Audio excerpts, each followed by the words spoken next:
Assalamualaikum warahmatullahi wabarakatuh. Kembali lagi bersama saya Angelina, kelas 81, siswi dari SMP Plus Erlangga. Hari ini kita belajar bab 3 bagian B. Kalau kemarin kita belajar tentang bagian A, hari ini kita belajar bagian B. Ya, jadi untuk bagian B ini adalah tentang perdagangan antar daerah ataupun antar pulau dan perdagangan internasional. Perdagangan antar daerah atau antar pulau adalah bentuk perdagangan ekonomi yang dilakukan oleh pelaku ekonomi yang berada di suatu wilayah dengan pelaku ekonomi yang berada di wilayah lain, namun masih berada dalam satu wilayah negara yang sama. Perdagangan internasional adalah bentuk perdagangan internasional yang dilakukan oleh pelaku ekonomi di suatu negara dengan pelaku ekonomi yang berada di negara lain. 1. Perdagangan dan perdagangan antar daerah atau antar pulau. A. Pengertian perdagangan dan perdagangan antar pulau. Perdagangan atau perniagaan merupakan kegiatan tukar-menukar barang atau jasa berdasarkan kesepakatan bersama, tanpa ada unsur pemaksaan. Perdagangan antar daerah atau antar pulau merupakan perdagangan yang dilakukan oleh penduduk atau lembaga suatu daerah atau pulau dengan penduduk atau lembaga suatu daerah atau pulau lain dalam satu batas wilayah negara atas dasar kesepakatan bersama. B. Tujuan perdagangan antar pulau. 1. Memperoleh keuntungan. Tujuan utama dilakukan perdagangan antar pulau adalah untuk memperoleh keuntungan. Keuntungan diperoleh dari selisih antara harga beli dengan harga jual. Jika barang diproduksi sendiri, maka keuntungan diperoleh dari selisih antara harga jual dan biaya produksi. 2. Memperluas jangkauan pasar. Perdagangan sampai ke luar daerah atau luar pulau dapat memperluas jangkauan pasar. Jangkauan pasar yang dimaksud adalah jumlah konsumen yang mengonsumsi barang tersebut semakin banyak dan tersebar di berbagai daerah. C. Faktor pendorong dan manfaat perdagangan antar pulau atau daerah. 1. Faktor pendorong perdagangan antar pulau atau antar daerah. A. Perbedaan faktor produksi yang dimiliki. Faktor pendorong perdagangan antar daerah antara lain perbedaan faktor produksi yang dimiliki, terutama faktor produksi alam.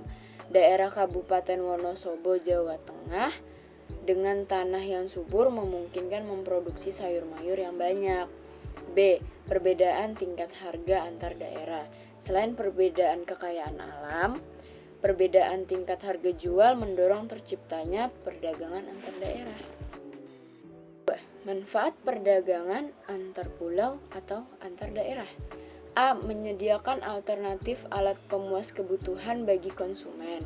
Perbedaan kandungan alam serta perbedaan produk antar daerah akan menyebabkan barang hasil produksinya pun berbeda.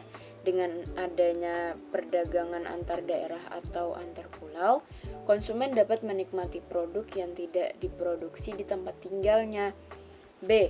Meningkatkan produktivitas. Pemasaran produk yang semakin meluas akan menyebabkan permintaan atau pemesanan terhadap produk menjadi meningkat. Hal ini akan mendorong produsen meningkatkan produksinya. C. Memperluas kesempatan kerja bagi masyarakat. Peningkatan jumlah barang yang diproduksi dalam jumlah besar akan menyebabkan produsen butuh tenaga kerja tambahan, sehingga akan ada lowongan kerja tambahan. Selain itu, perdagangan lintas daerah juga akan memunculkan unit-unit usaha baru. 2. Perdagangan antar daerah. A. Pengertian dan ruang lingkup perdagangan antar negara atau internasional. Perdagangan antar daerah yang dilakukan oleh masyarakat suatu negara dengan masyarakat negara lain atas dasar kesepakatan bersama. Masyarakat dan dapat berupa individu, kelompok atau lembaga. Ruang lingkup perdagangan antar negara berkaitan dengan kegiatan yaitu 1. Perpindahan barang dan jasa dari suatu negara ke negara yang lain. 2. Perpindahan modal melalui investasi asing dari luar negeri ke dalam negeri. 3. Perpindahan tenaga kerja dari suatu negara ke negara lain. 4.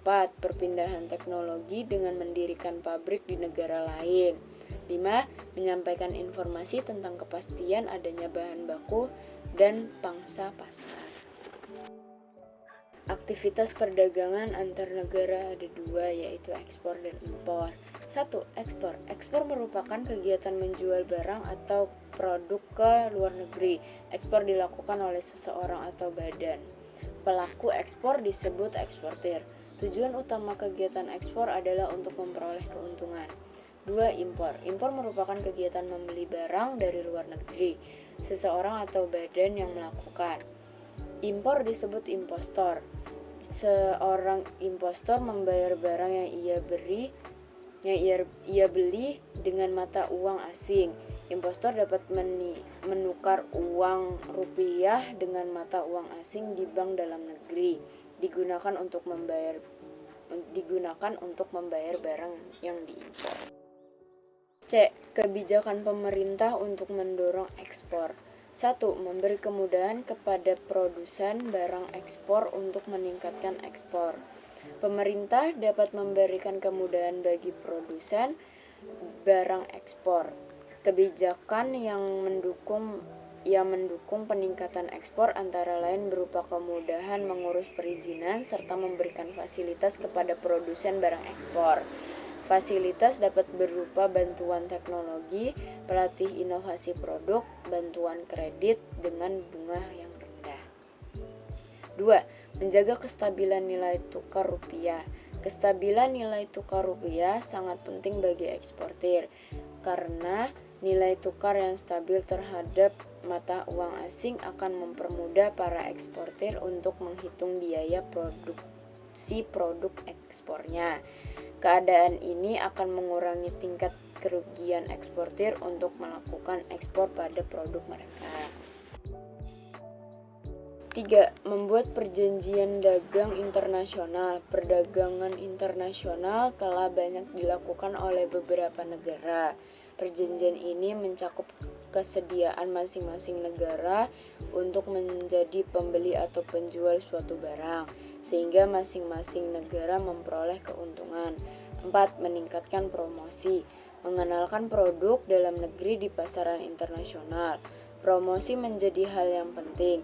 Promosi dapat berupa pameran, festival, seni, maupun kegiatan lainnya. Promosi dilakukan oleh individu, lembaga swasta, maupun pemerintah. D. Faktor pendorong ekspor. 1. Keadaan pasar luar negeri. Besar atau kecilnya permintaan dan penawaran dari berbagai negara dapat memengaruhi harga di pasar dunia. Permintaan pasar dunia lebih banyak daripada penawaran, maka harga cenderung naik. Dan jika penawaran lebih banyak dari permintaan, maka harga cenderung turun. 2. Keuletan eksportir untuk menangkap peluang pasar. Eksportir harus pandai menangkap dan memanfaatkan peluang pasar. Dengan kepandaian tersebut, mereka dapat memperoleh wilayah pemasaran yang luas. 3. Kondisi sosial, ekonomi, politik suatu negara di bidang ekonomi, sosial, politik merupakan bidang yang terkait satu sama lain. Ketika ada ketidakstabilan pada salah satu bidang, maka bidang lain akan terpengaruh. Manfaat perdagangan antar negara. 1. Memperoleh keuntungan. Manfaat dari perdagangan adalah keuntungan dengan adanya spesialisasi, yaitu produk keunggulan yang khas tiap negara. Produsen dapat menghasilkan produk yang efisien. Perdagangan antar negara menyebabkan produsen bersemangat memaksimalkan produktivitas mereka tanpa khawatir kelebihan produk tidak akan terjual. 2. Memperoleh barang yang tidak dapat diproduksi negara lain. hasil produksi yang berbeda-beda. Banyak faktor yang memengaruhi perbedaan tersebut, antara lain kondisi geografis, iklim, penguasaan teknologi. Dengan adanya perdagangan antar negara, setiap negara akan bertukar hasil. Menjalin persahabatan antar negara. Menjalin persahabatan antar negara menjadi hal yang sangat penting di era globalisasi. Adanya perdagangan antar negara akan lebih memudahnya terjalinnya persahabatan. 4. Transfer teknologi modern. Untuk menggunakan barang-barang impor berteknologi tinggi dibutuhkan pengetahuan dan keterampilan tertentu, maka umumnya importir memberikan pelatihan penggunaan teknologi tersebut. Faktor-faktor yang mendorong perdagangan antar negara. Faktor mendorong suatu negara melakukan perdagangan antar daerah. 1. Untuk memenuhi kebutuhan barang dan jasa dalam negeri. 2. Keinginan memperoleh keuntungan dan meningkatkan pendapatan negara. 3. Adanya perbedaan kemampuan penguasaan ilmu pengetahuan dan teknologi dalam mengolah sumber daya ekonomi. 4. Adanya kelebihan produk dalam negeri sehingga perlu pasar baru untuk menjual produk tersebut. 5. Adanya perbedaan keadaan seperti sumber budaya, alam, iklim, tenaga kerja, budaya, dan jumlah penduduk yang menyebabkan adanya perbedaan hasil produksi dan adanya keterbatasan produksi. 6. Keinginan membuka kerjasama, hubungan politik, dan dukungan dari negara lain. 7. Terjadinya era globalisasi sehingga tidak satu negara pun di dunia dapat hidup sendiri. G. Perbedaan perdagangan antar pulau dengan perdagangan antar negara. 1.